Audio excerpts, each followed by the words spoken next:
Okay, now listen everybody. So in the last class we discussed about chapter number 8 chemical kinetics और उसका जो lecture है वो मैंने डिलीवर कर दिया था। और आज तो काफ़ी बड़ी क्लास चुके हैं, मेरी मौजूद है, चूँकि डबल क्लास है, इंग्लिश भी है और केमिस्ट्री भी है। केमिस्ट्री में टास्क ये है कि चैप्टर 8 के जो केमिकल काइनेटिक्स के एमसीक्यूज़ हैं, कल हमने वो अच्छे खासा प्रैक्टिस नहीं कर पाए थे प्रोजेक्टर में भी, फिर आखिरकार फाइनली तो हमने फिर उसको जो है वो फिर वाइंड अप कर दिया था आखिरी का 15 मिनट आपको गैप देकर। तो आज हम वो सारे एमसीक्यूज़ क्लियर कर लेंगे चैप्टर 8 के केमिकल काइनेटिक्स के जो हमारे पास हैं, ठीक है। तो हमारे पास जो एमसीक्यूज़ है, पहले कुछ एमसीक्यूज़ से मैंने कल भी शायद सॉल्व कराए थे, 3-4 शुरू के इसके सिन बोर्ड के। जैसे फर्स्ट है which of the following are best to explain the action of catalyst in speeding up a chemical reaction. तो वो मैंने आपको बताया था, बेस्ट एक्सप्लेनेशन नहीं थी, बेस्ट चॉइस क्वेश्चन था। तो उसका आंसर हमारे पास क्या आ रहा था कि yes it decreases energy of activation for the reaction. ये तो हमारे पास हो गया था फर्स्ट। सेकेंड है which of the following are best to explain the rapid increase in the rate of a chemical reaction as the temperature rises. तो इसका answer हमारे पास क्या आ रहा था, बेस्ट आंसर सी आ रहा था, क्योंकि हायर प्रोपोर्शन ऑफ मॉलिक्यूल्स के पास जो है वो एक मिनिमम एनर्जी या कह सकते हैं कौन सी एनर्जी, द एक्टिवेशन एनर्जी जो है वो मौजूद होती है, जिसकी वजह से रेट ऑफ रिएक्शन इंक्रीज़ हो जाता है टेम्परेचर को इंक्रीज़ करने से। थर्ड था एनर्जी ऑफ एक्टिवेशन बतानी थी कि 75 है in the presence of catalyst, sorry in the absence of catalyst. अगर कैटलिस्ट डाल दिया जाए तो एक्टिवेशन एनर्जी कितनी हो जाएगी, तो 75 से कम 53 हो जाएगी, वो जितनी भी हो। फोर्थ मैंने एनर्जी प्रोफाइल डायग्राम आपको दिखाई थी। इसमें जो ए का जो डिस्टेंस है वो क्या है, असल में ए की जो वैल्यू है वो क्या है, in the absence of catalyst. तो energy of activation in the absence of catalyst, B option इसका करेक्ट हो गया था, ठीक है। फिफ्थ है the acid catalysed reaction of an organic compound propanone. इसका हमने बताया था कि ए को फिक्स करके दूसरे के डबल की जा रही थी कंसंट्रेशन। तो ये 4 एक्सिस का आंसर था, चूँकि जो है वो हम क्या करेंगे कि एक की कंसंट्रेशन डबल, दोनों की कंसंट्रेशन डबल कर देंगे तो 4x तक यहाँ पर हमारे पास चला जाएगा। नेक्स्ट ये एक इक्वेशन हमारे पास थी कि ये इक्विवेलेंट इक्वेशन है और उसमें बताना था कि कौन सी मेथड इसमें हम इस्तेमाल नहीं कर सकते हैं, किसके लिए, वो रेट ऑफ रिएक्शन को डिटरमाइन करने के लिए। तो सिंस ये कोवेलेंट कंपाउंड है और कोवेलेंट कंपाउंड्स जो है नॉन इलेक्ट्रोलाइट्स होते हैं, इसकी वजह से इसमें करंट पास नहीं होगा, तो ये एक भी इलेक्ट्रिकल कंडक्टिविटी ऑफ सॉल्यूशन, इस मेथड से इलेक्ट्रिकल कंडक्टिविटी मेथड से हम इसके रेट ऑफ रिएक्शन को डिटरमाइन नहीं कर सकते, because electrical conductivity method is always used for what, it is always used for और आयनिक रिएक्शंस जिसमें आयनिक कंपाउंड हो, और ये आयनिक कंपाउंड नहीं है, it is a covalent compound. Ionic compound की सबसे बड़ी निशानी कि उसके अंदर मेटल होता है, आइंस होते हैं या फिर मेटल होता है उसके अंदर, ठीक है। तो यहाँ नाइट्रोजन और ऑक्सीजन में से कोई मेटल नहीं है। तो आयनिक कंपाउंड इसी वक्त बनता है जब हमारे पास कोई ना कोई मेटल मौजूद हो, जैसे NaCl, मैग्नीशियम ऑक्साइड, इस तरह के कंपाउंड्स आयनिक कंपाउंड्स होते हैं। तो आज यहाँ 7th MCQ से स्टार्ट करना है कि विच of the following statement for the reaction between H2 and Cl2 in presence of sunlight is correct. इनमें से कौन सी स्टेटमेंट सही है, ठीक है। अब ये स्टेटमेंट्स अलग अलग दी गई हैं आपको। तो ए स्टेटमेंट है, क्या ये ठीक है, rate equal to K H2 और Cl2, यही सही है ना, चूँकि जब हम इक्वेशन बनाएंगे, ठीक है, तो H2 + Cl2 it forms 2HCl, तो यही रेट एक्सप्रेशन आएगी हमारे पास। चलो ए तो मतलब करेक्ट है, बाकी चीज़ें गलत होंगी। बी क्या है, the light lowers the energy of activation. तो लाइट जो है वो एनर्जी ऑफ एक्टिवेशन को कम नहीं करती है, बल्कि एक्टिवेशन ऑफ एनर्जी को रीच करने में मदद देती है, रेडिएशन जो कॉन्सेप्ट होता है। C rate is independent of concentration of hydrogen and chlorine, ठीक है। तो which of the following statement for the reaction between H2 and Cl2 in presence of sunlight is correct. अच्छा, यहाँ पर in the presence of sunlight है, sorry, तो ये I think ये ए नहीं हो सकता, नहीं ये गलत है, क्योंकि ये एक ज़ीरो ऑर्डर रिएक्शन है, जबकि अगर ऐसे लिख देंगे तो ये सेकंड ऑर्डर रिएक्शन हो जाएगा। सनलाइट के प्रेजेंस में फिर रेट एक्सप्रेशन नहीं बनती इस तरह की, वो बन ही नहीं सकती रेट एक्सप्रेशन।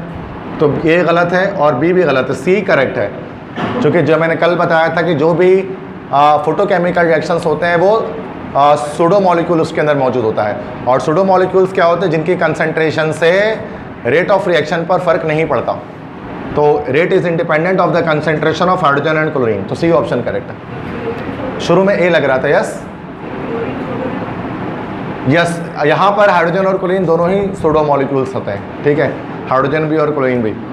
8th है rate constant of a reaction depends upon dash. Rate constant इनमें से किस पर डिपेंड करता है? चारों में से।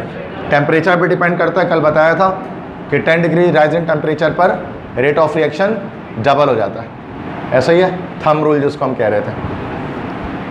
नेक्स्ट है 9th है powdered zinc reacts more rapidly with water than the chunks of metallic zinc because छोटे छोटे जिंक के टुकड़े पाउडर्ड जिंक ज़्यादा फास्टर रिएक्शन करते हैं बनिस्बत बड़े बड़े जिंक के टुकड़ों के। याद है कल मैंने आपको बताया था अलग अलग एग्जाम्पल देकर, वजह सरफेस एरिया ऑफ रिएक्टेंट वो ज़्यादा बढ़ जाता है, तो सरफेस एरिया वाला ऑप्शन डी है, तो D is the correct. Yes, your name is अवेस, हाफिज़ अवेस। एनईडी के लिए अप्लाई कर रहा हूँ आप, तो आपको 10 मार्क्स आपको एक्स्ट्रा मिलेंगे, ठीक है।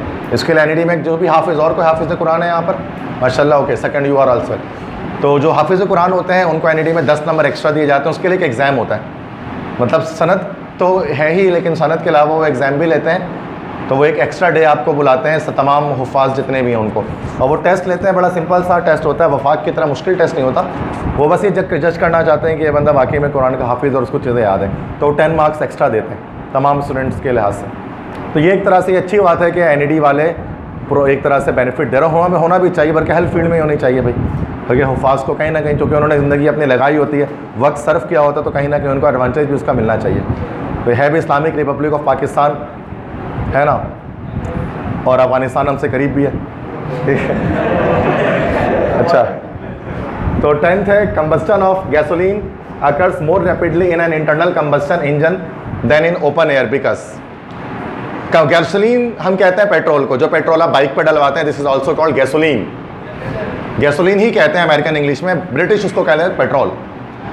तो जब गैसोलीन को जलाया जाता है, तो जब हम गैसोलीन को जलाते हैं तो वो हवा में इतनी तेज़ी के साथ नहीं जलता जितनी तेज़ी के साथ वो कहाँ जल रहा होता है, इंटरनल कंबस्टन इंजन के अंदर। इंटरनल कंबस्टन इंजन क्या होता है? जो आपके बाइक का इंजन है, बाइक या कार का जो इंजन होता है, that is internal combustion engine. ऐसा क्यों होता है? बाइक में ये इंजन में तेज़ी के साथ क्यों जलता और ये वहाँ क्यों नहीं जल रहा होता? मतलब वॉल्यूम कम होता है, तो कम वॉल्यूम पे जब वो जलता है तो इफेक्टिव कोलिजन ज़्यादा हो जाता है, जिसकी वजह से वो ज़्यादा रिएक्शन करता है। देख लेते हैं। फर्स्ट है number of molecules per unit volume increase. A लग रहा है कि ए हो सकता है, बेस्ट ऑप्शन शायद ये है। B number of molecules per unit volume increases hence there is more collisions between the molecules. B भी सही लग रहा है, बेस्ट ऑप्शन पे जाना है। C there are more effective collision, ऐसा भी है, इफेक्टिव कोलिजन भी होता है, ज़्यादा अच्छा ऑप्शन ये। डी भी देखते हैं। The internal combustion engine the temperature is higher than in open air, there is more collision among molecules, more over the fraction of molecules possessing activation energy increases. तो ये डी सबसे ज़्यादा अच्छी explanation कर रहा है। बात तो सारे सही हैं, ये भी हो रहा है, ये भी हो रहा है, तीसरा भी हो रहा है, लेकिन फोर्थ आपको बेस्ट एक्सप्लेन कर रहा है कि इंटरनल कंबस्शन के अंदर जो है वो इफेक्टिव कोलिजन ज़्यादा होता है, टेम्परेचर इंक्रीज हो जाता है, इसलिए तेज़ी के साथ उसके अंदर जो है वो जल रहा होता है। तो आपने पता ना बाइक वगैरह में जो सिलेंडर जो भी होता है उसके अंदर ही जो कंबस्शन हो रही होती है, ठीक है। तो ओपन एयर में अगर आप गैसोलीन को जलाओगे तो इतना ज़्यादा फास्टर नहीं जलेगा जितना अच्छा वो बाइक के इंजन के अंदर जल रहा होता है। तो ये सारे ऑप्शन सही हैं, डी ऑप्शन करेक्ट है, बिकॉज ये ज़्यादा एक्सप्लेन कर रहे हैं आंसर को, ठीक है। तो इसको बेस्ट चॉइस क्वेश्चन मैं इसको नाम दे रहा हूँ, ठीक है बच्चों।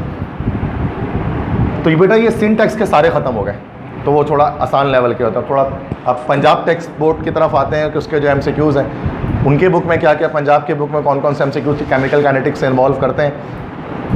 NED वालों के लिए अगर आप ये कर लेते हैं तो मैं हमेशा इस क्लास में बताता हूँ, तो ये अगर आपने कर लिया पंजाब टेक्स्ट और फेडरल टेस्ट के MCQs कर ले तो NED तो आपका 100% निकलना ही है। और जो MD कैट वाले हैं, मेडिकल वाले, अगर उन्होंने ये कर लिया तो बहुत ब्राइट चांस है कि वो फुल मार्क्स कैट कर लें MD कैट में, चूँकि MD कैट में नंबर फुल आते ही नहीं है, ठीक है। तो बेटा PTB के MCQs हैं पंजाब टेक्स्ट बोर्ड के। फर्स्ट है in zero order reaction the rate is independent of dash. Zero order reaction के अंदर रेट किस चीज़ पर इंडिपेंडेंट होता है? डिपेंड नहीं करता। Temperature of reaction, concentration of reactant, concentration of product, या डी। या जीरो ऑर्डर रिएक्शन पर रेट जो है ना वो इंडिपेंडेंट होता है कंसंट्रेशन के, क्योंकि जीरो ऑर्डर रिएक्शन में सूडो मॉलिक्यूल इन्वॉल्व होता है जिसकी, और सूडो मॉलिक्यूल क्या होता है जिनकी कंसंट्रेशन से रेट ऑफ रिएक्शन पर फ़र्क नहीं पड़ता। कल ये बात मैंने एक्सप्लेन की थी। तो B option will be the correct one. जिसको आंसर पता है वो लाजमी पता है भले।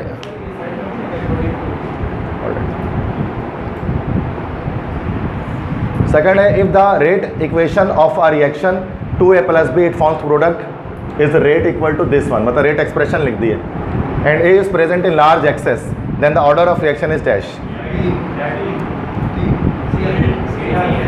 अब इसमें देखो दो कंडीशंस हैं, यहाँ पर अगर आखिरी लाइन नहीं अगर कहता ये तो थर्ड ऑर्डर रिएक्शन हो जाता, आखिरी लाइन नहीं कहता तो थर्ड ऑर्डर रिएक्शन हो जाता, ठीक है। और अगर रिएक्टेंट में ये होता कि अगर ए और बी दोनों एक्सिस में आ जाते हैं अगर, तो सूरत में इस रिएक्शन का ऑर्डर हमारे पास क्या हो जाता, ज़ीरो हो जाता। फिर यहाँ पर क्या कह रहे हैं कि सिर्फ और सिर्फ जो है वो कौन सा, ए जो है वो एक्सिस में है, तो बी के लिहाज से ऑर्डर निकलेगा, और बी के लिहाज से ऑर्डर कौन सा निकल जाएगा हमारे पास, फर्स्ट ऑर्डर। तो ए ऑप्शन यहाँ पर करेक्ट है, फर्स्ट ऑर्डर रिएक्शन, तो उसको समझना है, ठीक है। थर्ड है the rate of reaction, rate of reaction increase, तो मैंने रेट ऑफ रिएक्शन का बताया था, रिएक्शन की स्पीड शुरू में फास्ट होती है, मतलब उसके बाद आगे जाकर फिर स्लो होने लगती है फाइनली एट द एंड। तो increase as the reaction proceed, decrease as the reaction proceed, remains the same as the reaction proceed, may decrease और increase as the reaction proceed. B है, जैसा जैसा रिएक्शन आगे बढ़ता रहता है रिएक्शन की स्पीड डाउन होती रहती है, तो decrease as the reaction proceed, ठीक है। इंपॉर्टेंट एमसीक्यूज देखिए आया भी है, ठीक है, इससे पहले क्लियर है, समझ में आ गई है 3 एमसीक्यूज। फोर्थ है, with increase of 10 degree centigrade temperature the rate of reaction becomes double, the increase in rate of reaction is due to, क्यों इंक्रीज हो जाती है rate of reaction 10 degree centigrade double करने पर। पहला है decrease in activation energy of reaction, दूसरा decrease in the number of collisions between reactant molecule, तीसरा इंक्रीज इन एक्टिवेशन एनर्जी, चौथा है increase in number of effective collisions. नहीं, D जो बता रहे हैं वो करेक्ट बता रहे हैं, इफेक्टिव कोलिजन बढ़ जाता है ना टेम्परेचर जब बढ़ाते हैं, इंक्रीज करते हैं, तो ये हमारे पास डी ऑप्शन यहाँ पर हमारे पास करेक्ट होगा, increase in number of effective collisions, ठीक है। फिफ्थ है the unit of the rate constant is the same as that of the rate of reaction in dash.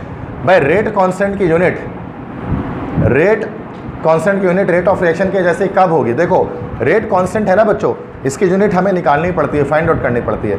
Rate constant की यूनिट जो है ना we have to find out, ये हमें पता नहीं होती है पहले से, ये हमें निकालना पड़ता है, ठीक है। जैसे मिसाल के तौर पे मैं आपको बताता हूँ, अब सवाल को अभी फ़िलहाल इस सवाल को छोड़ दें। देखो dx/dt इक्वल टू के और ये a, this is the first order reaction. अब फर्स्ट ऑर्डर रिएक्शन के लिए यूनिट क्या निकलेगी, k की निकालनी है, तो k इक्वल टू ये dx/dt, ये डिवाइड बाई ए चला जाएगा, यूनिट यहाँ पर लिख देते हैं, dx/dt ये हमारे पास हो जाएगा मोलैरिटी पर सेकंड, ठीक है, मोलैरिटी पर सेकंड, मोलैरिटी पर सेकंड इक्वल टू के, और ये हमारे पास आएगा जस्ट मोलैरिटी, है ना भाई, कंसंट्रेशन मोलैरिटी होती है। तो यहाँ पर क्या होगा, मोलैरिटी से ये मोलैरिटी कट आउट हो जाएगा, तो क्या आ जाएगा, K equal to second inverse. तो फर्स्ट ऑर्डर के लिए सेकंड इनवर्स हमारे पास यूनिट ऑफ रेट कांस्टेंट है, निकाल के दिखा दिए कैसे है। सेकंड ऑर्डर के लिए बच्चे पूछते हैं कि सर सेकंड ऑर्डर के लिए क्या होगा, तो देख लें, के हो गया, ये ए हो गया और ये बी हो गया, ऐसे ही होगा ना सेकंड ऑर्डर रिएक्शन। हाँ जी, तो ये हो गया मोलैरिटी पर सेकंड, या मोल्स पर dm³ पर सेकंड, एक ही बात है, इक्वल टू के मोलैरिटी और ये भी मोलैरिटी, एक मोलैरिटी से एक मोलैरिटी कैंसिल हो गया, तो ये के हमारे पास क्या आ गया, दोनों का इन्वर्स, मतलब अगर हम रेसिप्रोकल ले लेंगे, ठीक है ना, के इक्वल टू यहाँ 1/, मोलैरिटी इंटू सेकंड, ठीक है, इसका मतलब ये ना 1/, मोलैरिटी इंटू सेकंड। अब इसको हम ऐसे भी लिख सकते हैं, मोलैरिटी इनवर्स सेकंड इनवर्स,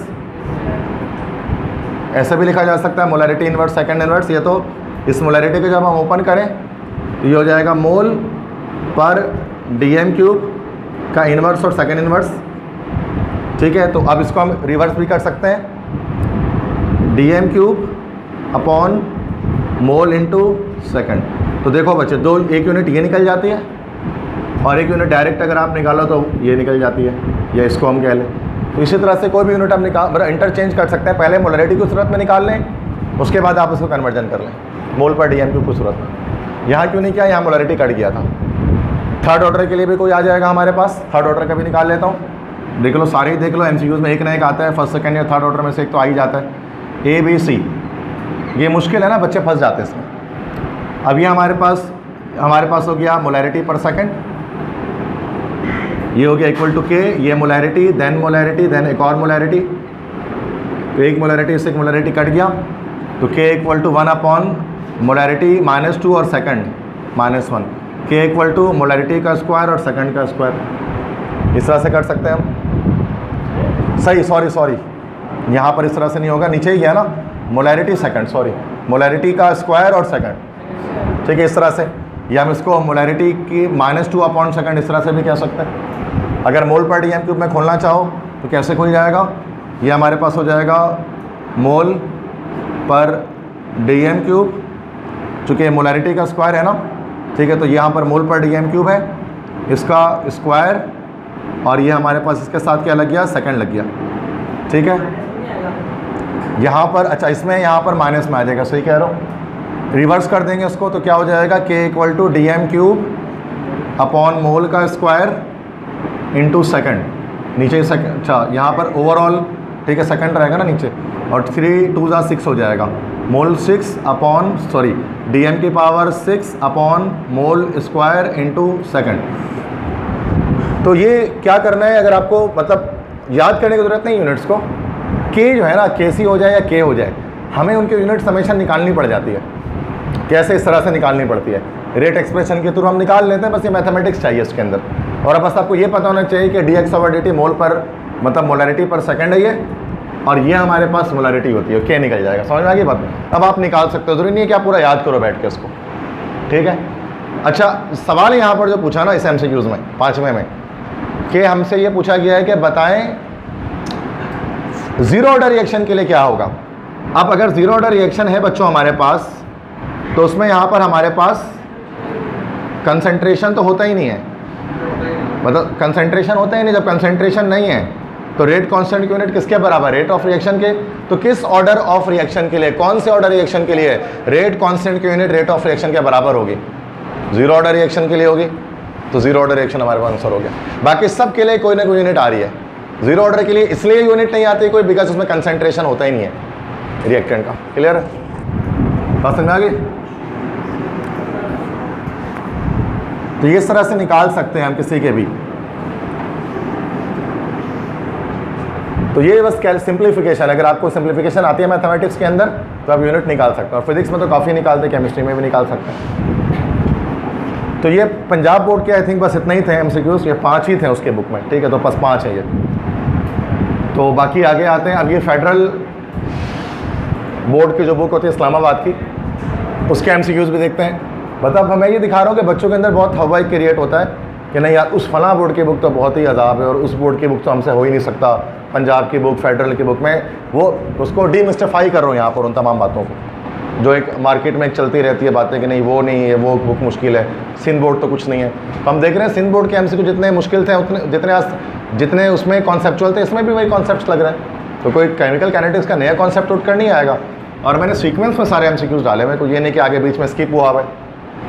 और लेक्चर मैंने जो पूरा दिया आपको वो सिंध बोर्ड के उससे दिया कंप्लीट। तो जितनी सिंध बोर्ड में बातें थी उसी से एमसीक्यूज आप फेडरल में भी देख रहे हैं, उसी से पंजाब के एमसीक्यूज भी सॉल्व हो रहे हैं। कॉन्सेप्ट थोड़ी ना फेडरल में जाकर और उसमें जाकर चेंज हो जाता है, कॉन्सेप्ट तो वही रहता है ना। सोडियम का एटॉमिक मास 23 है, फेडरल में 25 थोड़ी ना हो जाएगा, जाके 23 ही रहेगा। That's obvious thing. First MCQs है the rate of reaction dash as the reaction proceed, answer इसमें है मार्क्ड है, बस आपको देखना है। जैसे जैसे रिएक्शन प्रोसीड होता है रेट ऑफ रिएक्शन डिक्रीज होता है। पंजाब बोर्ड में भी ये एमसीक्यूज था। सेकंड है the unit of the rate of constant is same as that of the rate of reaction in dash order reaction. ये कॉपी पेस्ट किया हुआ है लग रहा है, ठीक है। तो जीरो ऑर्डर रिएक्शन के लिए अभी पीछे पंजाब बोर्ड में हमने ये एमसीक्यूज देखा। Next, for the reaction A + B the rate law for the rate of reaction is dash. तो इसका रेट लॉ हमारे पास क्या निकलेगा इस रिएक्शन के लिए, A ही निकलेगा, A का स्क्वायर हो जाएगा और B पर पावर ऑन हो जाएगा, सिंपल। A ऑप्शन ही करेक्ट है। नेक्स्ट है for the reaction this 2A + B it form C + D the expression for the rate law rate equal to KA का square the order of reaction in B is dash. देखो भाई अगर हम इस equation में rate expression लिखते हैं तो ये आ जाता है रेट इक्वल टू के रेट कांस्टेंट इनटू ए का स्क्वायर। आप बी को डाला ही नहीं गया, क्यों नहीं डाला गया बी को? जो बी के रेस्पेक्ट से कौन से ऑर्डर का रिएक्शन होगा, ये जीरो ऑर्डर का होगा, तभी बी की कंसंट्रेशन इसमें नहीं डाले गए। तो यहाँ पर क्या कह रहे हैं कि भाई order of reaction in B is, तो बी के ऑर्डर में कौन सा ऑर्डर हो गया? बी के लिहाज से जीरो ऑर्डर हो गया, तो आंसर क्या आएगा आपका? डी। और ए के रेस्पेक्ट से कौन सा ऑर्डर का रिएक्शन है? सेकंड ऑर्डर का रिएक्शन है। तो रेट लॉ जब हम लिखते हैं रेट एक्सप्रेशन, तो कभी भी हम उसके कंसंट्रेशन नहीं लिखते हैं जो क्या है, जिसकी कंसंट्रेशन का रेट ऑफ रिएक्शन पे इफेक्ट नहीं हो रहा। जी बच्चे, हाँ बिल्कुल कर सकते हैं, तो फिर 2 आंसर आ जाएगा। ये मैं बता रहा था, अगर ए के रेस्पेक्ट से पूछे तो 2, ओवरऑल ऑर्डर भी पूछे तो 2 ही है, जो 2 + 0 = 2। बात समझ में आ रही है? सिंपल है ना भाई। कल अगर लेक्चर आपने ध्यान से सुना है तो आज को मसला नहीं होगा, आपको सॉल्व कर रहे हैं। 5th है, the activation energy for uh reaction can be dash. Activation energy increase by increasing temperature, increase by decreasing temperature. भाई कह रहे हैं कि the activation energy of a reaction can be increase by increasing temperature.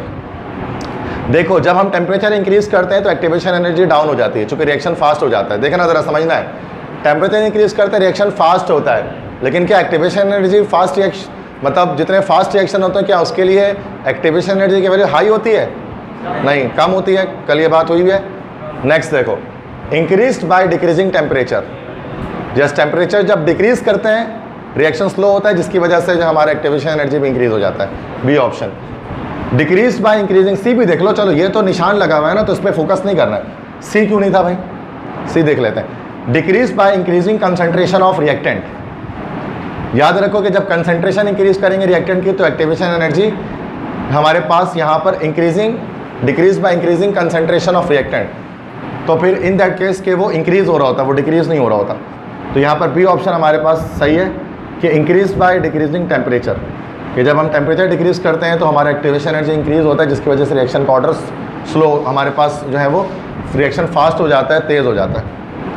Next है rate law for the reaction this. RX alkyl halide है, water से reaction करेगा तो ROH अल्कोहल बनेगा और HX हैलोजन एसिड कोई बनेगा। रेट दे दिया K × RX, बस इसकी कंसंट्रेशन यूज करके जरा देखना है। रेट एक्सप्रेशन यहाँ पर दिख रहा है सबको। The rate of reaction will be doubled when, rate of reaction double कब होगा? स्पीड रिएक्शन की डबल कब हो जाएगी? तो बिना अगर ऑप्शन देखे, बिना हम देखें तो जब RX को डबल किया जाएगा इसकी कंसंट्रेशन को, तो डबल हो जाएगा। वाटर चूंकि रेट एक्सप्रेशन में नहीं आया तो वाटर के रिस्पेक्ट से ये जीरो ऑर्डर है, तो वाटर के कंसंट्रेशन को बढ़ाने से या घटाने से रेट ऑफ रिएक्शन पर कोई फर्क नहीं पड़ेगा।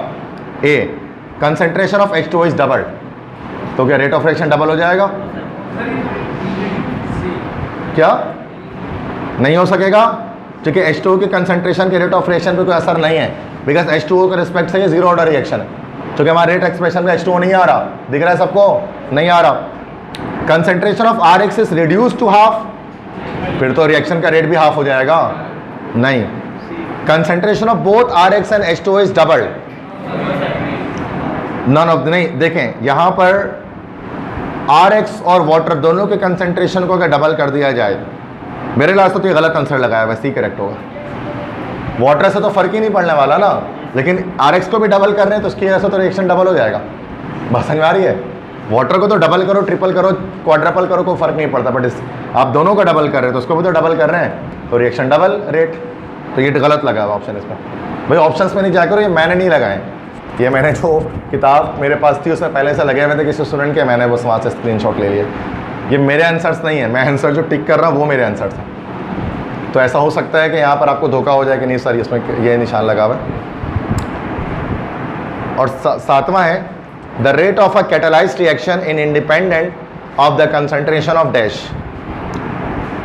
तो जो कैटालाइज्ड रिएक्शन होते हैं, मतलब जो कैटलिस्ट के प्रेजेंस में होते हैं, उनमें जो रेट ऑफ रिएक्शन होता है वो independent of the concentration of, किस चीज़ के कंसंट्रेशन के इंडिपेंडेंट होता है? रिएक्टेंट, प्रोडक्ट, कैटलिस्ट, और वहाँ पर क्या लिखा हुआ है? जीरो। जीरो तो कुछ भी नहीं होगा। तीन ऑप्शन हो सकते हैं, रिएक्टेंट, प्रोडक्ट या कैटलिस्ट। जब हम कैटलिस्ट डालते हैं तो रेट ऑफ रिएक्शन इंक्रीज होता है, ठीक है। तो रेट ऑफ रिएक्शन उस वक्त इंडिपेंडेंट किसके हो जाता है, रिएक्टेंट, प्रोडक्ट, कैटलिस्ट या लास्ट। तो इसको मैं बता रहा हूँ, यहाँ पे भी गलत ऑप्शन यहाँ पर मौजूद है, ठीक है, गलत ऑप्शन लगा हुआ है, यहाँ पर ए हो जाएगा रिएक्टेंट। जब कैटलिस्ट डाल देते हो तो रिएक्टेंट की कंसंट्रेशन से कोई फर्क नहीं पड़ता, कैटलिस्ट ऑटोमेटिकली रिएक्शन को फास्ट करता है, भले रिएक्टेंट की कोई भी कंसंट्रेशन। तो कैटलिस्ट क्या करता है, रिएक्शन को फास्ट करता है, रिएक्टेंट की कंसंट्रेशन उसका कोई मायने नहीं रखती है, ठीक है। तो ए ऑप्शन यहाँ पर करेक्ट हो जाएगा। तो कुछ नई बातें भी हमें सीखने को मिलती हैं जब हम बोर्ड चेंज कर रहे होते हैं। तो जैसे कोई ये बात है, तो ये बात है थोड़ी सी नई हमें मिली है। तो मसला क्लियर है सारे। तो ये तो ऊपर अच्छा। नेक्स्ट है, if a reaction proceeds in such a way that the order of reaction is independent of the reactant concentration, the overall order of reaction will be dash. हाँ भाई, एक रिएक्शन हो रहा है जिसमें किसी भी रिएक्टेंट की कंसंट्रेशन के रेट ऑफ रिएक्शन पे कोई फर्क नहीं पड़ रहा, तो कौन सा ऑर्डर का रिएक्शन है, जीरो ऑर्डर रिएक्शन है, डी ऑप्शन करेक्ट है। नेक्स्ट है, reactions with high activation energy are usually dash. Activation energy अगर हाई होगी तो रिएक्शन कैसा होगा, स्लो हो जाएगा, गुड, सही ऑप्शन है स्लो।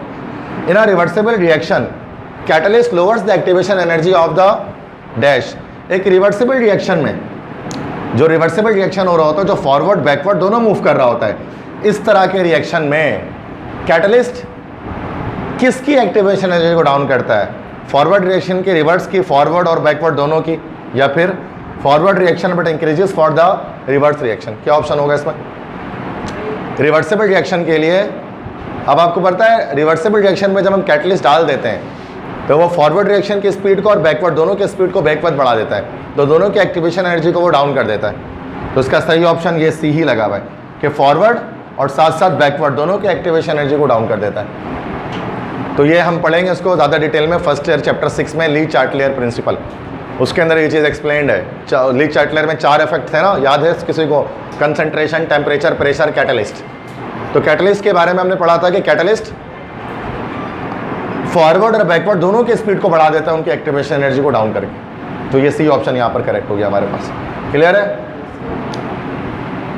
अच्छा, इसके बाद ये थोड़ा सा फोकस का इशू आ रहा है, थोड़ा एक सेकेंड फोकस अगर कर पाओ तो देखो, फोकस करके साइड से थोड़ा हिलाना नहीं, फोकस करो, ज़्यादा मूव नहीं करो, उधर वापस करो, फोकस करो, ये फोकस होगा तो सब फोकस हो जाएगा। एमसीक्यूज को फोकस करो, ऊपर वाले फोकस करो, और करो, घुमाओ ना, इससे ज़्यादा नहीं हो रहा ना, मैक्सिमम बस अब कर लो सर, उधर कर लो, वापस इधर करो। ओके, तो ये एमडी कैट के पास पेपर के एमसीक्यूज हैं। अब यहाँ पर जो हम कर रहे हैं सन 2000 से स्टार्ट करके आगे जहाँ तक जा रहे हैं वहाँ तक जाएंगे, ठीक है। कह रहे हैं कि which one of the following is not essential for photosynthesis. इनमें से क्या फोटोसिंथेसिस के लिए ज़रूरी नहीं है। ये तो शायद बायोलॉजी टाइप का सवाल है बट केमिस्ट्री में आया है। Carbon dioxide, chlorophyll, sugar, light. Sugar, इतना तो शायद जो इंजीनियरिंग वाले हैं वो भी जानते हैं कि शुगर की ज़रूरत नहीं होती है फोटोसिंथेसिस में। हाँ, कार्बन डाइऑक्साइड चाहिए होता है, क्लोरोफिल भी चाहिए होता है और सनलाइट की भी नीडेड होती है, तभी फोटोकेमिकल रिएक्शन। तो थोड़ा जनरल नॉलेज टाइप का सवाल था ये, 2005 का सवाल है। Which of the following will increase the rate of reaction. इनमें से किस चीज़ से रेट ऑफ रिएक्शन इंक्रीज होगा। लोअरिंग द टेम्परेचर, क्या टेम्परेचर कम करने से रेट ऑफ रिएक्शन इंक्रीज होता है, सॉरी इंक्रीज होता है नहीं, डिक्रीज हो जाएगा। इंक्रीजिंग द वॉल्यूम, वॉल्यूम बढ़ाने से भी नहीं होता। रिड्यूसिंग एक्टिवेशन एनर्जी हो जाता है, सी ऑप्शन करेक्ट है। ये एग्जैक्ट पास पेपर के एमसीक्यूज हैं जो आए हैं पेपर्स में, ठीक है, एमडी कैट में, ताकि थोड़ा और कॉन्फिडेंस बिल्डअप हो जाए कि हाँ यार ये आ रहा है तो हम भी अपने टेस्ट में कर पाएंगे। तो पास पेपर तो लाजमी सॉल्व किया करें। 2006 के एमसीक्यूज हैं। H2 + Br2 2HBr बना। कह रहा था rate expression is this, H2 और Br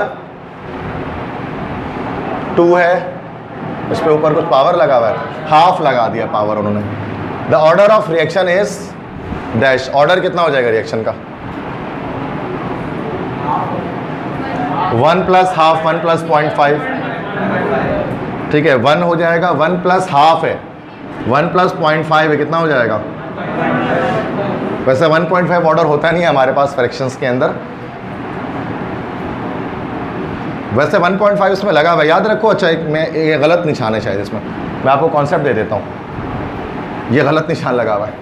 रिएक्शन का ऑर्डर कभी भी फ्रैक्शंस में नहीं हो सकता, इसको याद रखना है। हाँ, फ्रैक्शंस में नहीं हो सकता। तो जब वो फ्रैक्शंस में नहीं हो सकता हमारे पास, तो हम हाफ को इग्नोर कर देंगे। तो H2 के रेस्पेक्ट तो जो हमारे पास आ रहा है वो क्या आ रहा है, 1, तो 1 लिखाना पड़ेगा, सी ऑप्शन होगा। ये गलत ऑप्शन है, बच्चे थोड़ा कंफ्यूज हो जाएंगे इस MCQs में, क्योंकि हमने कभी भी हाफ लिखा हुआ नहीं देखा ऊपर ऐसे। 1 देखा है, 2 देखा है, 3 देखा है, हाफ नहीं देखा। तो बच्चे कहते हैं 1.5 लगा देंगे। तो कभी भी याद रखना, ऑर्डर ऑफ रिएक्शन फ्रैक्शंस में नहीं आता कभी भी, तो इसलिए वो गलत हो गया। ठीक, नेक्स्ट है catalyst can initiate the reaction. Catalyst reaction को शुरू नहीं कर सकता, इनिशिएट नहीं कर सकता, but speeds up a reaction, लेकिन स्पीड कर देता है, बढ़ा देता है। विच इज़ पॉसिबल, जो पॉसिबल किस तरह से, physically, thermodynamically, chemically, in laboratory. तो बड़ा सिंपल है, केमिकली होगा, चूँकि केमिकल रिएक्शन है तो केमिकली वो इंक्रीज करेगा। ये भी सिंपल जनरल नॉलेज का सवाल है। 2007 के MCQ the unit of specific rate constant for zero order reaction is dash. यह हो चुका सवाल ये। यस, जीरो ऑर्डर रिएक्शन के लिए रेट कांस्टेंट की यूनिट, जीरो ऑर्डर रिएक्शन का मतलब क्या हो गया बच्चे हमारे पास, कि हमारे पास K के साथ कोई भी रिएक्टेंट नहीं है, तो K का की यूनिट क्या आ जाएगी हमारे पास, जो मोलैरिटी की यूनिट है, जो रेट ऑफ रिएक्शन की है, मोल पर DM³ पर सेकंड, मोल पर DM³ पर सेकंड, ये आ जाएगी। सही है, क्योंकि हमारे पास कंसंट्रेशन है नहीं इसके अंदर। नेक्स्ट है the energy that the reactants should gain in order to enter into reacting phase is called dash. वो कौन सी एनर्जी है जो रिएक्टेंट को गेन करनी होती है रिएक्शन को स्टार्ट करने के लिए, कौन सी एनर्जी कहलाती है, जब एक्स्ट्रा गेन करता है तो एक्टिवेशन एनर्जी कहलाती है रिएक्शन को स्टार्ट करने के लिए। बेसिक सवाल आते हैं। तो देखा जाए तो ये MD-CAT के पास पेपर करा रहा हूँ, जिसके बारे में कहते हैं लोग कि इसके मुश्किल MCQs होते हैं मेडिकल के। तो ये जबकि ये मुश्किल है, अगर आप कर पा रहे हैं ना, अगर आप इन केस, तो उसका मतलब कि आप इजी कर पाएंगे। NED के MCQs आसान होते हैं, हर क्लास में ये बताता हूँ। MD-CAT से भी ईजी होते हैं NED के MCQs, लेकिन NED के MCQs में इस तरह से इस वजह से नहीं कराता, चूँकि उसके पास पेपर इतने होते आसान हैं, लेकिन उसके पास पेपर इतने इजीली अवेलेबल नहीं होता है NED के। मेरे पास NED के मिसाल के तौर पे 10 पास पेपर हैं और उन 10 के 10 में अलग सवाल आते हैं। 10 अलग अलग जगहों के पास पेपर हैं और तमाम के सवाल मैच नहीं करते। आप कभी देखना ऐसे ही लगेगा आपको। वजह क्या है, वो सब अपनी तरफ से क्वेश्चन डाल के एयर डाल देते हैं कुछ भी उसके ऊपर। क्योंकि NED अपना पेपर, आप टेस्ट देने के बाद आपको पेपर नहीं देते, क्वेश्चन पेपर, इजाज़त नहीं होती घर ले जाने की। देखिए MD-CAT के अंदर आप पूरे सवाल घर लेकर जा सकते हैं, पूरी फाइल घर ले जाते हैं बच्चे, मतलब इजाज़त होती है वहाँ पर। इसलिए MD-CAT के पेपर बड़े आराम से आपको उसके पास पेपर अवेलेबल हो जाते हैं मेडिकल के, लेकिन NED का कभी अवेलेबल नहीं होगा, वो देते ही नहीं है पास पेपर बच्चों को। बात समझ में आ गई? इसलिए मैं उसके करा भी नहीं पाता बोर्ड पर, क्योंकि है ही नहीं कोई ऑथेंटिक, क्या करें। बट आता आसान है, ये मैं बता दे रहा हूँ। ठीक है, NED की सबसे मुश्किल है कि इंग्लिश। NED के चारों पोर्शन है ना, फिजिक्स, केमिस्ट्री, मैथ, और सबसे मुश्किल NED की इंग्लिश होती है। और मेडिकल के अंदर सबसे आसान इंग्लिश का पोर्शन होता है MD-CAT के अंदर, ये याद रखना मेरी इस बात।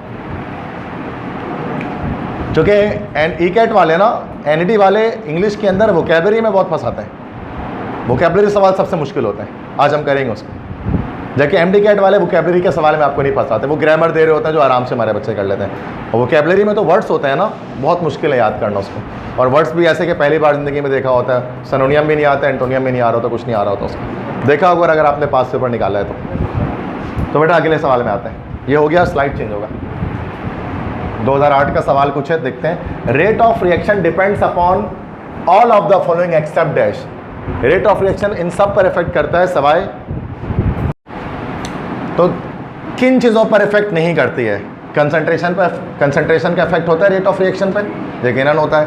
प्रेशर का भी इफेक्ट होता है।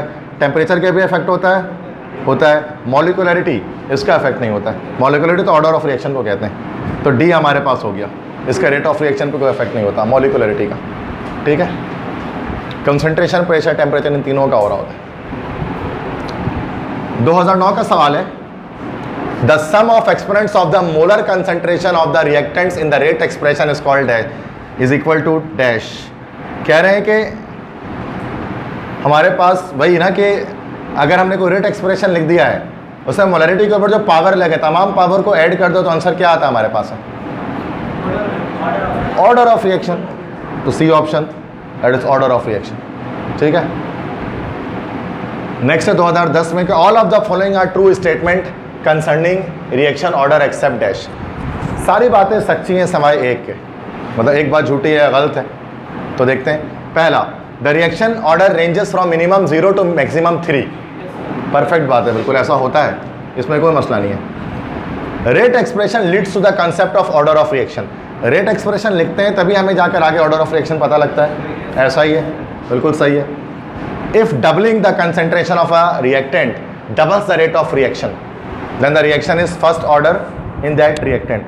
अगर सही बात है ना कि अगर रिएक्टेंट के कंसेंट्रेशन को डबल करने से रेट ऑफ रिएक्शन डबल हो जाए तो वो फर्स्ट ऑर्डर का रिएक्शन होता है, ऐसा ही होता है। सेकेंड ऑर्डर में क्या होता है, रेट ऑफ कंसेंट्रेशन डबल करने से रिएक्शन 4 टाइम्स हो जाता है।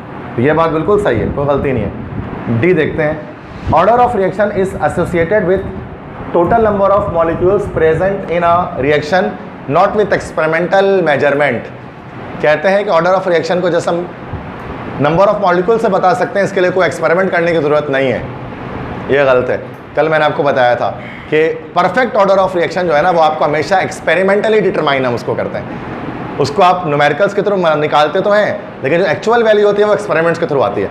तो ये बात यहाँ गलत लिखी हुई है कि किसी एक्सपेरिमेंट की ज़रूरत नहीं है, हम जस्ट इक्वेशन को देखकर बता सकते हैं, तो ऐसा नहीं होता, ये गलत है। बात समझ में आ गई? तो ये हमारे पास डी जो है वो that is the wrong answer, that is the wrong statement. Clear है सबको? शुरू की बातें सही थी तो उसको नहीं टिक किया हमने। तो 2011 का सवाल है, the unit of rate of reaction is dash. Rate of reaction की यूनिट क्या होती है? सिंपल, मोल पर डीएम क्यूब पर सेकंड, मोल पर डीएम क्यूब पर सेकंड। ठीक है, बी। तो हमें पहले ही पता है, ऑप्शन देखने की जरूरत नहीं है इसमें। या मोलैरिटी पर सेकंड भी लिख सकते हैं, ठीक है ना, मोलैरिटी पर सेकंड भी हो सकता है, दोनों सही। मोलैरिटी पर सेकंड कंडेंस है, ओपन कर दे तो मोल पर डीएम क्यूब पर सेकंड, सही है। Next, a certain chemical reaction follows the following rate law. Rate equal to K, उसके बाद ये ए लिखा हुआ है बच्चों, उसके बाद बी का स्क्वायर लिखा हुआ है। तो कौन सा ऑर्डर है? पहले डायरेक्ट बता रहे हो, थर्ड ऑर्डर है। तुम लोगों को तो मेडिकल लेना चाहिए था, एमबीबीएस का तुम लोग टेस्ट कर ले रहे हो आराम से। और ये सही बात है, मतलब कोई इसको बस हम लोग हवा बनाते नहीं भाई, एमबीबीएस बड़ा मुश्किल होता है, टेस्ट उसका नहीं पास होता, तैयारी नहीं करोगे तो सब मुश्किल। एनईडी भी मुश्किल, एनईडी क्या फेडरल उर्दू भी मुश्किल है, उसका टेस्ट भी नहीं होगा, तैयारी नहीं होगी तो। नेक्स्ट सवाल इसमें तो शायद इफ़ द रिएक्शन, कुछ ये लिखा हुआ है, मैं लिख दे रहा हूँ, शायद बहुत ब्लर है। बी प्लस क्यू, ये बन रहा है आर प्लस एस। क्या लिखा हुआ है? Is described as being zero order reaction with respect to P. It shows that P के रेस्पेक्ट से ये जीरो ऑर्डर रिएक्शन है। तो यहाँ पर क्या चीज़ शो हो रही है? ए है P is a catalyst in the reaction, B है no P molecules possess sufficient energy to react, तीसरा है the concentration of P does not change during the reaction, और चौथा है the rate of reaction is independent of the concentration of P. यही है ना भाई? अगर पी के रेस्पेक्ट से जीरो ऑर्डर है तो उसका डी ऑप्शन कि रेट ऑफ रिएक्शन पी के कंसंट्रेशन पे इंडिपेंडेंट है। सी क्या है देख लें तो दोबारा, concentration of P does not change during the reaction, ऐसा नहीं होता। पी की कंसंट्रेशन चेंज हो रही होगी लेकिन उसके चेंज होने से रिएक्शन के रेट पे फर्क नहीं पड़ रहा होगा। मैं जीरो ऑर्डर रिएक्शन का सूडो मॉलिक्यूल का मतलब ये नहीं होता है कि उसकी कंसंट्रेशन चेंज होगी, चेंज नहीं होगी। सूडो मॉलिक्यूल का मतलब उसकी कंसंट्रेशन के चेंज होने से रेट ऑफ रिएक्शन को कोई इफेक्ट नहीं पड़ेगा। ये है ना बात, सूडो मॉलिक्यूल इसी को कहते हैं ना, यही तो है। तो सी तो गलत हो गया, डी करेक्ट है। क्लियर है? नेक्स्ट है सम ऑफ ऑल, ये दोबारा से रिपीट हो रहा है शायद, exponents of the molar concentration of the, क्या हो गया इसका आंसर? तमाम एक्सपोनेंट को ऐड कर दो, ऑर्डर ऑफ रिएक्शन। तो ऑर्डर ऑफ रिएक्शन का सवाल कल बता रहा था ना, इंपॉर्टेंट है, कितने साल आ रहे हैं, ऑर्डर ही पूछ रहे हैं केमिकल काइनेटिक्स में, ऑर्डर के सवाल आ रहा है ना आगे पीछे से घूम घूम के। 2013 का सवाल है, रेट इक्वल टू के dash has dash reaction, first order है भाई, एक लगा हुआ एक्सपोनेंट, सिंपल ऑर्डर ही पूछ रहा है इनको, लग रहा है और कुछ नहीं पूछता है। 2014 कैटलिस्ट यूज इन रिएक्शन, ये रट्टा कल मैंने आपको बताया था कि क्लोरोफॉर्म है और ऑक्सीजन से रिएक्शन का फॉस्जीन गैस बनती है। जहरीली गैस के बारे में बताया था, फॉस्जीन, जो शाम में भी जिसको शामी फौजें स्ट्राइक करती थी इनोसेंट सिविलियंस पर, तो उसमें कैटलिस्ट क्या होता है याद है? 2% इथाइल अल्कोहल, और ये नेगेटिव कैटलिस्ट होता है। चार्ट याद है जो कल मैंने दिखाई थी आपको, उसमें पॉजिटिव नेगेटिव कैटलिस्ट की लिस्ट बता रहा था। तो देखो एक आया हुआ है 2014 में से, उसमें से तो बच्चे छोड़ देते हैं उस लिस्ट को ना, तो वो लिस्ट याद रखना है आपको।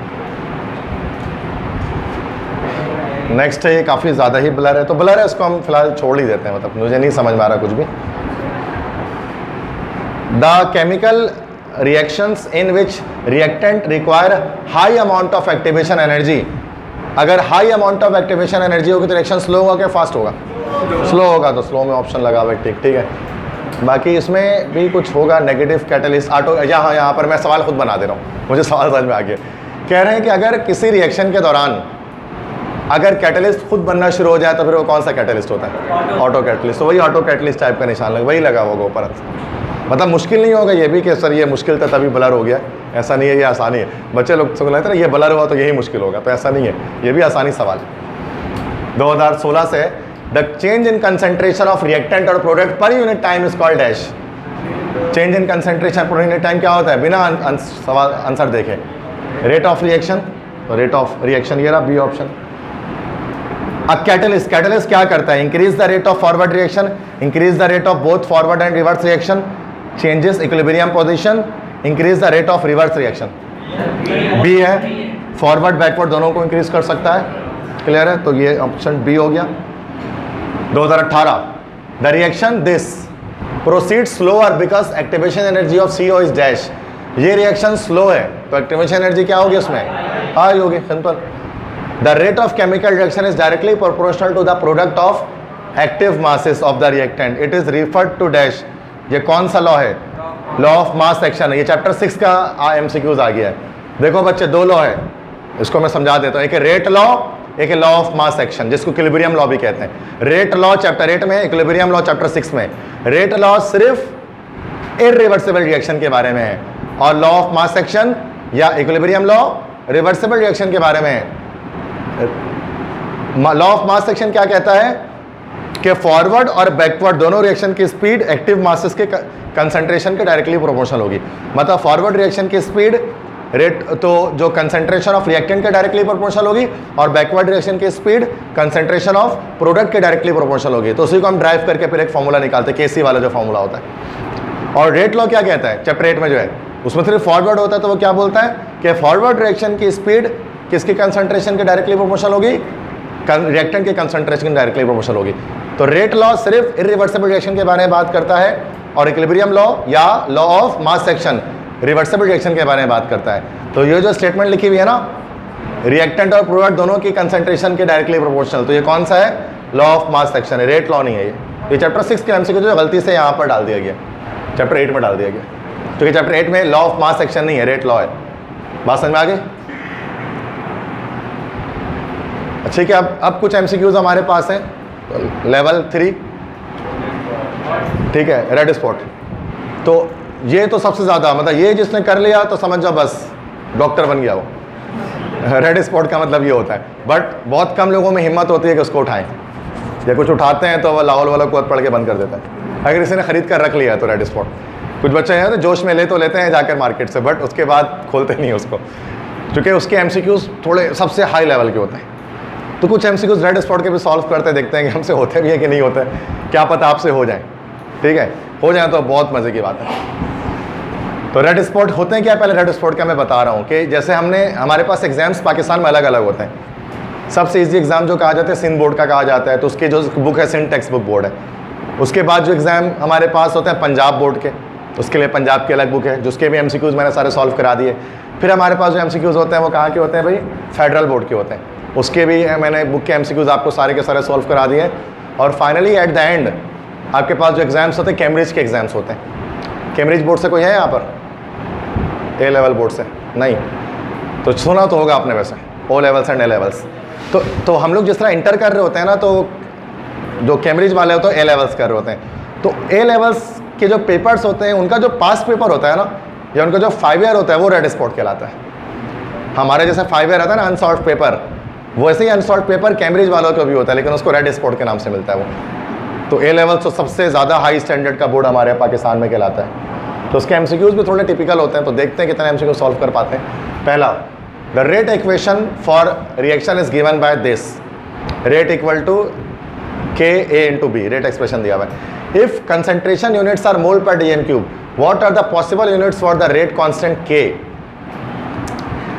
कहते हैं कि K की यूनिट बताइए रेट कांस्टेंट की।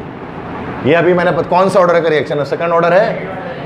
तभी मैंने आपको क्या बताया था कि ये यहाँ से रेट क्या होता है, dx/dt, मोलैरिटी पर सेकंड इक्वल टू k, और ये मोलैरिटी और ये मोलैरिटी, मोलैरिटी से मोलैरिटी कैंसिल है ना।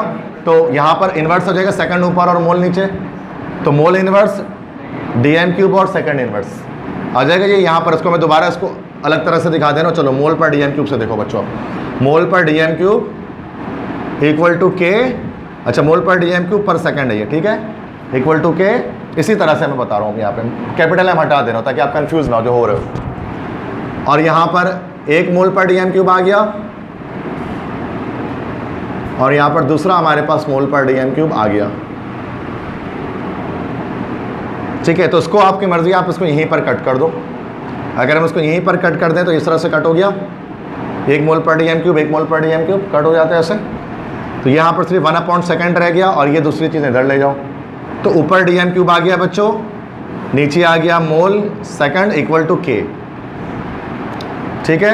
dm³ mole inverse second inverse, dm³ mole inverse second inverse, B option correct है। समझ में आया सबको? मुश्किल तो नहीं था कोई ऐसा खास, राइट में सोल्यूशन भी इसी तरह से हुआ और क्या हुआ, क्लियर है। तो इस तरह से मोल पर dm³ में खोल लिया करो अगर आपको मसला इसमें आए, कैपिटल M वाले में, चूँकि मोलैरिटी मोल पर dm³ ही होता है, सभी जानते हैं। सेकंड है, इसको देखते हैं। If the reaction P + Q is forms R + S, ये आई थिंक ये तो आया हुआ है इसमें MD-CAT के पास पेपर में, is described as being a zero order with respect to P, it means that, इसका क्या मतलब होता है, the rate of reaction is independent of the concentration of P। तो मैंने एग्जैक्ट आपको देखा, मैंने क्या दिखाया कि MD-CAT के पास पेपर ने डायरेक्ट रेड स्पॉट से उठाया है ना, तो वहाँ से सवाल निकल जाते हैं समटाइम्स रेड स्पॉट से, इसलिए MBBS वाले सॉल्व कर रहे थे उसको ज़्यादा, एग्जैक्ट सवाल निकाल रहे थे रेड स्पॉट से, आपके सामने आज ही साबित हो गया ये। जबकि ऐसा हमने देखा कि बाकी सब फेडरल से भी निकाले थे, पंजाब से भी निकालो उन्होंने, रेड स्पॉट से भी निकाल रहे, ठीक है। नेक्स्ट है, which statement about the effect of a catalyst for a reversible reaction is correct. एक रिवर्सिबल रिएक्शन के लिए कौन सी स्टेटमेंट करेक्ट है? रिवर्सिबल रिएक्शन में अगर कैटलिस्ट डालेंगे तो देखो, एक रिवर्सिबल रिएक्शन है जो फॉरवर्ड भी जा रहा है बैकवर्ड भी आ रहा है, उसमें कैटलिस्ट का क्या इफेक्ट होगा? It increase the equilibrium constant for the forward reaction, it increase the yield of product, it increases the rate constant for both the forward and the reverse reaction, it increases rate constant for the forward reaction but not that. क्या होगा answer? सी होगा, forward backward दोनों को ये speed up कर देगा, उसकी rate constant बढ़ा देगा। इजी था ये भी, सिंपल है, ठीक है। ये सबसे हाई लेवल के एमसीक्यूज करा रहा हूँ मैं, कराची में इससे ऊपर के लेवल के एमसीक्यूज आपको नहीं मिल सकता रेड स्पॉट से ऊपर, क्योंकि ए लेवल से ऊपर कोई बोर्ड ही नहीं है हमारे पास कराची में। द हाइड्रोलिसिस ऑफ दिस, कोई कंपाउंड दिया हुआ है रिप्रेजेंटेड है बाय RBR, जिसको RBR से डिनोट कर रहे हैं। ये 2 स्टेप में हो रहा है, जरा समझना है इस सवाल को। एक फर्स्ट स्टेप है, सेकंड स्टेप है। फर्स्ट स्टेप कैसा है? स्लो। सेकंड स्टेप कैसा है? फास्ट। और रेट याद रखो, फास्ट की तो कभी भी नहीं निकलती, स्लो की तो फिर निकल जाती है। कल वैसे मैंने आपको ये बताया था कि मॉडरेट की बस निकलती है, तो आज थोड़ा सा ऐड कर दे रहा हूँ कि स्लो के भी मालूम कर लेते हैं, लेकिन फास्ट की मालूम नहीं होती है। तो इसकी रेट डिटरमाइन हो जाएगी मिसाल के तौर पे स्लो रिएक्शन की। थोड़ा सा मॉडिफाई कर देता हूँ मैं अपने लेक्चर को। अब देखो, which one of the following rate expression is correct consistent with this scheme. चारों में से कौन सा ऑप्शन हमारे पास जो है वो करेक्ट है फिर?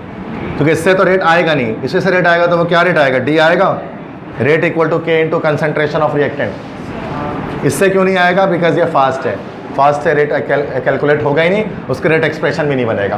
क्लियर है बच्चों? डन है? तो मसला यहाँ तक सिंपल। नेक्स्ट है, which one of the following curves would be obtained if the rate of reaction was plotted against time for an auto catalytic reaction, that is reaction in which one of the products catalyse the reaction. कह रहे हैं कि auto catalytic कोई reaction है, auto catalytic reaction जिसके अंदर कोई auto catalyst इस्तेमाल किया गया। ऑटो कैटलिस्ट आप जानते हैं क्या होता है? रिएक्शन के दौरान अगर कोई कैटलिस्ट बन जाता है, आपको पता है रिएक्शन की स्पीड पहले बढ़ रही होती है, उसके बाद फिर डाउन होने शुरू हो जाती है, फाइनली रिएक्शन के एंड तक पहुंचते पहुंचते decrease as the reaction proceeds, जो ये वाली बात है। तो 4 ग्राफ दिए मैं आपको। अब ये 4 ग्राफ में क्या है? ये हमारे पास रेट ऑफ रिएक्शन, ये हमारे पास टाइम है। अब यहाँ पर वैसे तो सी आया हुआ है, ऑप्शन लगा हुआ है सी, बाकी क्यों नहीं? देखो, ऑटो कैटलिस्ट में क्या करना है भाई? कि ऑटो कैटलिस्ट रिएक्शन की स्पीड को बढ़ा देगा एकदम से बाद आगे जाकर, फिर उसके बाद स्लो डाउन होगा। यहाँ पर देखो रिएक्शन एक सेम पेस पे चल रहा है, वहाँ पे सेम पेस पे चल रहा है, वहाँ पर विदाउट एनी कैटलिस्ट रिएक्शन हो रहा है तभी स्ट्रेट लाइन आ रही है।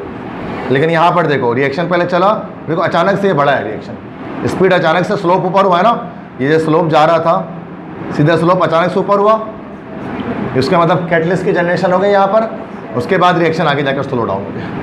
तो जब ऑटो कैटलिस्ट होता है ना इन्वॉल्व, तो इस तरह का हमारे पास ग्राफ आ रहा होता है, क्योंकि रिएक्शन शुरू में तो नॉर्मल चल रहा होता है, लेकिन जैसे ही कैटलिस्ट की प्रोडक्शन हो जाती है रिएक्शन अल्टीमेटली फास्ट होता है, उसके बाद रिएक्शन जब एंडिंग में पहुँचता है तो स्लो हो जाता है। बात समझ में आ गई कि ये वाला क्यों सही है। बाकी सब में आपको ये इस तरह का ग्रेजुअल जो है ना इंक्रीज इन कर्व नहीं आ रहा। तो ये सबसे जिस तरह से ग्राफ वाले एमसीक्यूज वैसे तो नहीं पूछते एमडीकैट में कभी भी, बट फिर भी अगर आ जाए तो हमें ये इसका पता होना चाहिए ऑटो कैटलिस्ट का किस तरह से ग्राफ हमारे पास बनेगा। ठीक है, समझ में आ रही है बात कैसे बनेगी ग्राफ। नेक्स्ट है, it is often said that the rate of a typical reaction is रफली doubled by raising the temperature by 10 degree centigrade. ये तो सिन बोर्ड में भी था एमसीक्यूज, 10 डिग्री सेंटीग्रेड पर डबल हो जाता है। वजह क्या होती है उसकी? सबसे ज़्यादा बेस्ट एक्सप्लेनेशन आखिरी में ही आ रही थी, raising the temperature of 10 degree centigrade doubles the number of molecules having more than a certain minimum energy. इसको मैंने एक्सप्लेन कर दिया पहले, बेस्ट ऑप्शन डी आ रहा था। तो ये तो सिन बोर्ड के एमसीक्यूज रेड स्पॉट में आए हैं। नेक्स्ट है कि the rate of reaction RBR it forms OH, ये इक्वेशन दी हुई थी पहले भी, is given by the rate equation. Rate equation ये वाली इसकी है, क्योंकि OH यहाँ पर RBR की सिर्फ फास्ट रिएक्शन कर रहा, स्लो रिएक्शन कर रहा होता है, फास्ट कर रहा होता है, इसलिए रेट में नहीं आता वो। तो ये रेट एक्सप्रेशन दे दी, इसको गौर से देख लिया आपने, सिर्फ RBR आ रहा है जो कंपाउंड है। Which reaction mechanism is consistent with this rate equation. इस रेट इक्वेशन से कौन सी इक्वेशन हमारे पास सिर्फ बनेगी? देखो RBR और RBOH स्लो फास्ट नहीं, अगर इसको मान लेते हैं तो फिर हमें OH को भी डालना पड़ता रेट ऑफ एक्सप्रेशन में, चूंकि दोनों ही इन्वॉल्व है स्लो स्टेप में, ये इक्वेशन नहीं बननी। नेक्स्ट देखो RBR फास्ट है और ये स्लो है, तो R और OH आना चाहिए था ना, ये भी नहीं है। ये देखो RBR स्लो है और ये इक्वेशन फास्ट है, तो सिर्फ RBR है। यहाँ देखो RBR प्लस OH फास्ट है, ये तो नहीं आएगा इस वाले इक्वेशन में। RBR OH स्लो, तो ये आना चाहिए था। तो हम रेट एक्सप्रेशन को जब हमने देखा था हमें पता लगा कि सिर्फ बी बात सेट लग रही है उसके अंदर, बाकी इक्वेशंस नहीं बन सकते हैं इसके। इक्वेशन मतलब रेट एक्सप्रेशन देकर आपसे केमिकल इक्वेशन पूछ लिया, समझ आ रही बात कैसे हुआ ये? क्योंकि वहाँ पर रेट एक्सप्रेशन में सिर्फ हम उन्हीं को डालते हैं जिनका रेट आराम से मालूम कर सकें। रेट आराम से स्लो स्टेप का मालूम होगा तो ये वाला ऑप्शन सही है, सी ऑप्शन। क्लियर है? मतलब देखते साथ भी आपको पता लग सकता है इसमें क्या आंसर यहाँ पर आने वाला है। इसी तरह का शायद एक और सवाल है कि the reaction of hydrogen peroxide with iodine in acidic solution can be monitored by initial rate method this जो भी H2O plus 2H plus 2I minus कुछ बना। The rate equation of found to be as the following.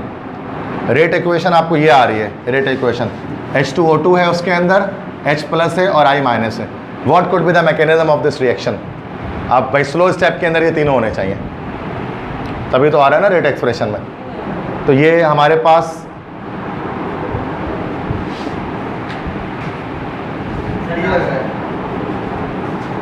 D लग रहा है ना, H2O2 नहीं, ये फास्ट है, बट ये फास्ट है ना तो इसको तो आएगा नहीं कोई। यहाँ आ जाते हैं, ये स्लो में ये दोनों हैं, लेकिन हमारे पास तीन चीज़ें हैं। इसमें आते हैं स्लो में दो चीज़ें हैं, एक चीज़ नहीं आ रही, हाइड्रोजन परऑक्साइड आ रहा है, I माइनस आ रहा है, H प्लस नहीं आ रहा, ये दोनों फास्ट में आ रहे हैं। यहाँ आ जाए तो स्लो में H प्लस आ रहा है, I माइनस आ रहा है, लेकिन OH माइनस आ रहा है। होना क्या था? H2O2 होना चाहिए था। आई थिंक यहाँ पर सवाल में कुछ यहाँ पर मिस्टेक मुझे लग रही है क्वेश्चन के लिहाज से, क्योंकि स्लो स्टेप के अंदर ये तीनों मौजूद होने चाहिए थे इक्वेशन के अंदर, ऐसे ही है ना, जैसा इसमें से किसी में भी नहीं है कि स्लो स्टेप में ये तीनों मिल जाए। तो इसलिए ये सवाल मतलब मैं कह सकता हूँ कि ये रॉन्ग है, मिस्टेक है, इसके अंदर छोड़ देते हैं। समझ में आ रही है बच्चों? इससे पहले ऐसे एमसीक्यूज आ चुके हैं। नेक्स्ट देखो, कह रहे थे रिएक्शन ऑफ मैग्नेट आइन। मैग्नेट आइन किसे कहते हैं? Mn+7 आइन। मैग्नेट है तो सॉरी MnO4 जो आइन हमारे पास होता है -1, तो ये -2 होता है मैग्नेट। ये हम पढ़ेंगे सेकेंडरी चैप्टर 5 में। Ions with ethane dioate ions in acidic solution में भी represent by the following equation. Equation लिखी हुई है, the graph below shows concentration of magnet ion against time for this action. Question इस तरह से जा रहा है, कह रहे हैं what does the shape of the graph suggest for the reaction.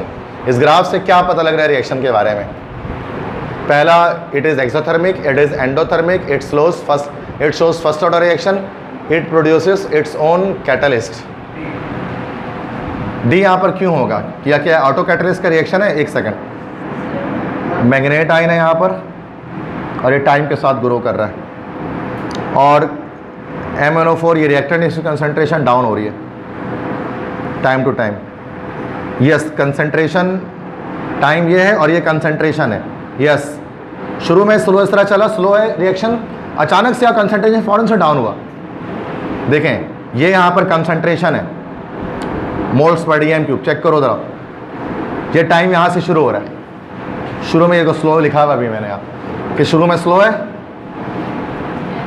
अचानक से क्या हुआ, कैटलिस्ट की प्रोडक्शन हुई और कैटलिस्ट की जब प्रोडक्शन हुई तो फौरन से कंसंट्रेशन डाउन हुआ रिएक्टेंट का और अब प्रोडक्ट बनना शुरू हो गया। उसके बाद यहीं पर कहीं पर कैटलिस्ट इस्तेमाल हो गया होगा तभी, वरना शुरू में थोड़ा आगे बढ़ा है, उसके बाद मतलब शुरू में कंसंट्रेशन चेंज नहीं आ रहा था, ये रहा ना कंसंट्रेशन, ये कंसंट्रेशन ग्रेजुअली डाउन हो रहा है, अचानक से क्या यहाँ से डाउन होना शुरू हो गया, ऑटो कैटलिस्ट की जनरेशन हुई। तो डी ऑप्शन है, it produces its own catalyst. Reaction के दौरान क्या किया इसने, खुद ही जो है वो अपना कैटलिस्ट डायरेक्टली जो है वो प्रोड्यूस कर लिया, तभी जाकर स्लो के बाद फ़ौरन से रिएक्शन फास्ट हो गया। तो इस तरह का कर्व अगर आ गया तो उसका मतलब ऑटो कैटलिस्ट यहाँ पर कहीं ना कहीं इन्वॉल्व है। वहाँ पर भी हम देख रहे थे, वहाँ पर रिएक्शन के ऑर्डर में न्यूज़ आ रहा था, फिर मतलब ऊपर जा रहा था, फिर अचानक से फिर ऊपर हो गया था वो, तो उसका मतलब अचानक से ऊपर हो तो कैटलिस्ट की प्रोडक्शन हुई। ठीक है, तो ये हमारे पास कुछ MCQs कराएं, वैसे काफ़ी सारे होते हैं, बट मैंने बताया कि इस तरह के MCQs देखा जाए तो ये भी हमारे कॉन्सेप्ट से ही आ रहा है। ये कॉन्सेप्ट पढ़े हुए हमने, कोई नया कॉन्सेप्ट नहीं आ रहा था, लेकिन थोड़ा सा घुमा फिरा के सवाल थोड़े देखे ना, बड़े बड़े सवाल दे दिए जाते हैं, थोड़ा सा स्टूडेंट्स कंफ्यूज हो जाए सवालों से। समझ में आ गई सारी चीज़ें ये सारी आपको?